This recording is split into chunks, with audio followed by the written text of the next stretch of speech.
L'ordination presbytérale du père Pascal Libé a marqué un moment solennel et sacré pour la paroisse Saint-Pierre-Claver de Kindélé à Kinshasa, capitale de la République démocratique du Congo.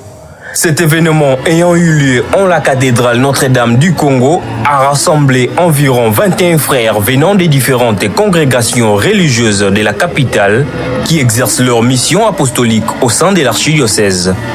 Parmi ces frères se trouvaient 2 membres de l'ordre des Carmes Déchaux de Kintambo, dont le père Pascal Libé et le père Serge Kachabala. Père Pascal Libé, fils de Brigitte Mbili et d'Antoine Mankenda, a ses racines profondes dans la paroisse Saint-Pierre-Claver de Kindélé.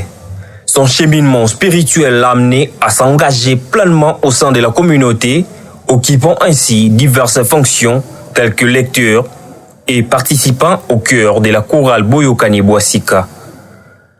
Après avoir été secrétaire de la commission liturgique de la paroisse jusqu'en 2017, il a ensuite décidé d'entrer dans l'ordre des Carmes Déchaux de Kintambo en tant que postulant à Kananga en octobre 2017. Son parcours au couvent a duré 7 ans, aboutissant à son ordination sacerdotale de manière quasi miraculeuse pour des raisons internes.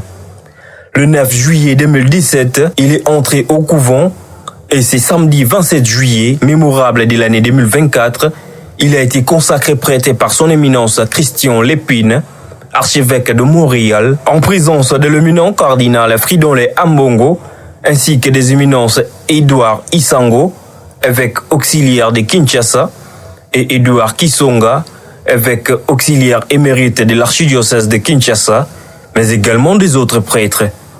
Cette cérémonie a été empreinte de solennité, de prières et de bénédictions, marquant ainsi une étape cruciale dans la vie spirituelle du père Pascal Libé. Sa consécration au sacerdoce a été un moment fort en émotion et en signification, symbolisant son engagement à servir Dieu et sa communauté avec dévouement et humilité. Nous rendons grâce à Dieu pour son œuvre en les frères et pour les dons du frère au Seigneur. Que le Seigneur lui-même achève en lui ce qu'il a commencé en lui, et c'est ici l'idée de souhaiter au nouveau prêtre un bon ministère sacerdotal, plein de succès, de bonheur et de joie, dans une vie remplie d'humilité et de confiance en Dieu.